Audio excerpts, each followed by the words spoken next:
Quand vous êtes-vous déjà demandé si le Saint-Esprit vit réellement en vous, ou si vous n'avez été ému que temporairement par une émotion?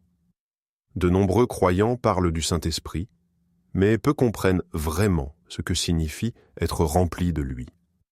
Certains pensent donc qu'il s'agit de parler en langue, d'autres croient qu'il s'agit de ressentir de la joie ou du feu pendant le culte. Mais la Bible nous dit que la présence du Saint-Esprit va bien plus loin que les sentiments ou les dons. Elle vous transforme de l'intérieur. Dans le livre des Actes, lorsque les disciples furent remplis de l'Esprit, tout changea, leur courage, leur amour, leur obéissance. Et aujourd'hui, ce même Esprit aspire à demeurer en vous. Mais comment pouvez-vous vraiment savoir si vous êtes rempli de lui? La réponse n'est pas cachée dans le mystère. L'Écriture nous donne des signes clairs, des preuves discrètes et indéniables qui révèlent quand l'Esprit de Dieu a pris pleine résidence dans votre vie. Quand l'Écriture parle d'être rempli du Saint-Esprit, elle ne fait jamais référence à un élan d'émotion temporaire ou à un signe extérieur spectaculaire. Au lieu de cela, elle décrit un état de soumission continuelle, où l'Esprit commence à façonner chaque pensée, chaque parole et chaque action en nous. Dans Acte 2, les disciples furent remplis de l'Esprit et leurs vies ne furent plus jamais les mêmes. La peur fut remplacée par le courage, la confusion par la clarté et l'intérêt personnel par un saint dessein. Mais ce remplissage ne s'est pas terminé dans la chambre haute.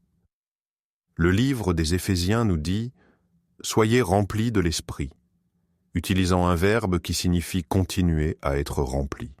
Ce n'est pas un événement ponctuel, mais un flux continu de vie divine à travers un cœur soumis. Le premier signe que vous êtes rempli du Saint-Esprit est une transformation intérieure. Galates 5, 22-23 appelle cela le fruit de l'Esprit, l'amour, la joie, la paix, la patience, la bienveillance, la bonté, la fidélité, la douceur et la maîtrise de soi. Ce ne sont pas des objectifs que vous atteignez par l'effort. Ce sont le résultat naturel de sa présence. Lorsque l'Esprit vous remplit, vos réactions commencent à changer. La colère s'adoucit en grâce. L'anxiété cède la place à la paix. L'amertume perd son emprise. Vous commencez à réagir non pas selon votre ancienne nature, mais selon le caractère de l'Esprit en vous. Le deuxième signe est la sensibilité spirituelle. Romains 8, 14 dit « Car tous ceux qui sont conduits par l'Esprit de Dieu sont fils de Dieu. » Plus vous êtes remplis, plus vous discernez clairement sa voix. Elle n'est peut-être pas audible, mais elle est indubitable. Une conviction tranquille qui vous attire vers ce qui est juste et vous éloigne de ce qui l'afflige. L'Esprit vous guide dans les moindres choix, ce qu'il faut dire, ce qu'il faut taire, comment traiter la personne invisible devant vous. Et avec le temps, l'obéissance devient joie, non pas un devoir. Le troisième signe est la puissance pour le témoignage. Actes 1-8 déclare « Mais vous recevrez une puissance, le Saint-Esprit survenant sur vous, et vous serez mes témoins. » Cette puissance n'est pas toujours bruyante ou visible. Parfois, c'est une audace tranquille pour dire la vérité quand les autres restent silencieux, ou une paix inexplicable face à la peur. L'Esprit vous donne la capacité de refléter le Christ, non pas par l'ostentation, mais par la fermeté, la compassion et le courage. Ces trois signes, transformation, sensibilité et puissance, n'apparaissent pas du jour au lendemain. Ils s'approfondissent à mesure que vous vous abandonnez, que vous mourrez à vous-même et que vous lui faites de la place.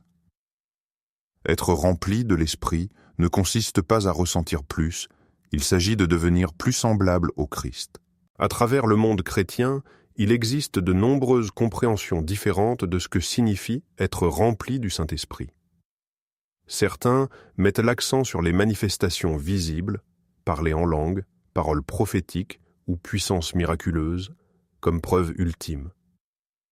D'autres se concentrent sur la transformation plus silencieuse du cœur, repentance, sainteté et fruits spirituels. Les deux perspectives contiennent des fragments de vérité, mais aucune ne capture pleinement l'image entière. La Bible elle-même nous montre les deux. L'Esprit qui a opéré des miracles dans les actes est le même Esprit qui produit silencieusement l'amour et l'humilité en Galates. Allons plus loin. Dans l'Église primitive, le remplissage de l'Esprit s'accompagnait souvent de signes et de prodiges. Mais ces signes n'étaient jamais le but. Ils étaient la confirmation que l'Évangile ouvrait de nouvelles voies. En revanche, les lettres de Paul se concentrent moins sur les expériences et plus sur le caractère. Il avertit les Corinthiens que même s'ils parlent avec les langues des anges mais n'ont pas d'amour, ils ne sont rien. La présence de l'Esprit n'est pas prouvée par notre éloquence, mais par la profondeur de notre amour. Une autre idée, fausse courante, est que le fait d'être rempli du Saint-Esprit est réservé à quelques-uns seulement, pasteurs, prophètes ou croyants spéciaux. Mais l'Écriture est claire. Chaque disciple du Christ est appelé à être rempli. Éphésiens 5,18 ne dit pas « Si vous êtes choisis, mais soyez remplis de l'Esprit ». C'est un commandement, pas une suggestion. L'Esprit aspire à remplir tous ceux qui appartiennent au Christ, quel que soit leur rôle ou leur don. Alors, quelle est la bonne vision ? Peut-être les deux en équilibre. Le Saint-Esprit est à la fois feu et murmure, à la fois puissance et présence. Il peut agir par des miracles, mais il transforme aussi par la patience. Le danger réside dans la poursuite du signe au lieu de la source, ou dans le fait de le limiter à une seule expression.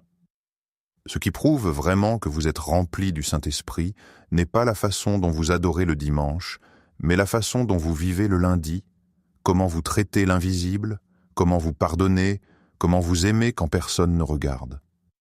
La plénitude de l'Esprit ne peut être mesurée par l'émotion ou le volume, mais par la consistance tranquille d'une vie qui porte la marque du ciel. C'est la preuve dont Jésus a parlé quand il a dit « C'est à leurs fruits que vous les reconnaîtrez ». Dans le monde d'aujourd'hui, il est facile de confondre être rempli de l'Esprit avec une simple émotion. Les églises deviennent plus bruyantes, les lumières plus vives et les expériences plus intenses, mais le véritable travail du Saint-Esprit se manifeste souvent dans le calme. De nombreux chrétiens recherchent des sentiments de réveil, mais rentrent chez eux inchangés. L'esprit, cependant, n'est pas impressionné par le bruit ou les chiffres. Il est attiré par l'humilité, la repentance et la vérité. Il n'est pas une énergie que nous invoquons, mais une personne à laquelle nous nous abandonnons. Pensez à la façon dont nos vies modernes exigent constamment un contrôle. Les algorithmes prédisent nos choix et nous planifions chaque détail de nos journées. Pourtant, être rempli du Saint-Esprit signifie abandonner ce contrôle. C'est permettre à Dieu d'interrompre vos plans et de rediriger vos désirs. Dans une culture obsédée par l'expression de soi, l'Esprit nous appelle au renoncement à soi. Dans un monde où les opinions crient plus fort que la vérité, il nous enseigne à écouter d'abord, à parler en dernier et à aimer toujours. Lorsque le Saint-Esprit vous remplit vraiment, vous ne vivez plus en surface. Vous commencez à voir le monde différemment. La douleur devient un appel à la prière, le conflit une occasion de grâce, et le succès un rappel à rester humble. L'Esprit change aussi la façon dont vous voyez les autres. Vous ne jugez plus selon les apparences, car le même Esprit qui demeure en vous agit aussi en eux. La question n'est pas de savoir si l'Esprit agit dans le monde, il agit. La question est, êtes-vous suffisamment calme pour le remarquer ? Êtes-vous suffisamment abandonné pour être conduit ? Car le même Esprit qui a agi chez les apôtres cherche encore aujourd'hui des cœurs prêts à s'abandonner complètement. Le monde peut appeler cela de la faiblesse, mais le ciel appelle cela la plénitude. Alors, qu'est-ce que cela signifie pour vous, personnellement, d'être rempli du Saint-Esprit ? Cela signifie que votre vie devient un vase, pas d'une scène. Le Saint-Esprit ne vous remplit pas pour que vous vous sentiez important. Il vous remplit pour que le Christ puisse être vu à travers vous. Chaque croyant a accès à cette plénitude, mais peu lui font de la place. L'esprit ne rivalise pas avec l'orgueil, la distraction ou le péché. Il attend la soumission. Être rempli commence par un vide.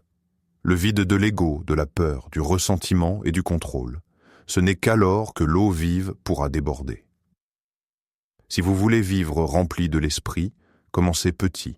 Commencez par l'obéissance dans les petites choses. Quand l'esprit vous pousse à pardonner, pardonnez. Quand il vous convainc de prier, arrêtez-vous et priez. Quand il vous incite à dire la vérité ou à montrer de la gentillesse, ne tardez pas. Ces petits pas ouvrent le flux de sa puissance. L'esprit n'attend pas la perfection. Il commence là où il y a de la bonne volonté. La plénitude de l'esprit ne rendra pas toujours votre vie plus facile, mais elle la rendra sainte. Il vous guidera à travers les vallées de l'épreuve, non pour vous briser, mais pour fortifier votre foi. Il exposera des choses dans votre cœur que vous préféreriez cacher, non pour vous faire honte, mais pour vous guérir. Et plus vous lui ferez confiance, plus vous découvrirez que sa présence devient votre paix, sa voix votre boussole, et son amour votre force. Demandez-vous aujourd'hui, êtes-vous rempli ou simplement touché? Vivez-vous sous la direction de l'esprit ou vous accrochez-vous encore à votre propre compréhension? L'esprit est prêt à remplir chaque partie de vous, mais il ne peut remplir que ce que vous lui abandonnez. Au fond, être rempli du Saint-Esprit n'est pas une question de signe ou d'émotion.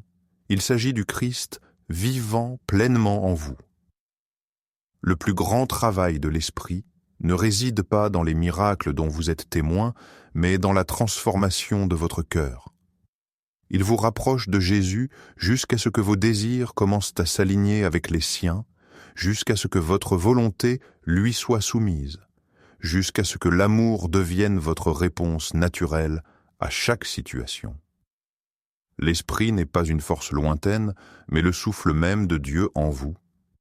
Il vous rappelle quand vous oubliez, vous fortifie quand vous êtes faible et vous console quand vous êtes brisé. Il ne parle pas pour vous impressionner, mais pour vous guider vers la sainteté. Et quand vous marchez en accord avec lui, votre vie devient la preuve de sa réalité. Alors, si vous aspirez à être rempli de l'Esprit, tournez-vous vers le Christ, car l'Esprit pointe toujours vers lui. Plus vous connaissez Jésus, plus l'Esprit coule librement à travers vous. Et la vraie preuve que vous êtes rempli n'est pas dans ce que vous faites pour Dieu, mais dans ce que Dieu fait à travers vous.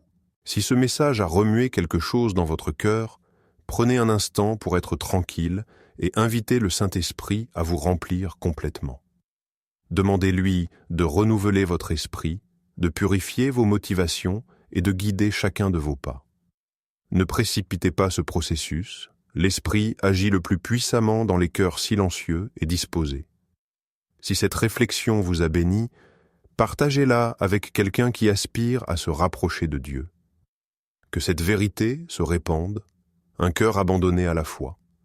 Et si vous souhaitez continuer à explorer la parole et à approfondir votre foi, assurez-vous de vous abonner à Lumière de la Parole pour ne rien manquer de ce qui va suivre.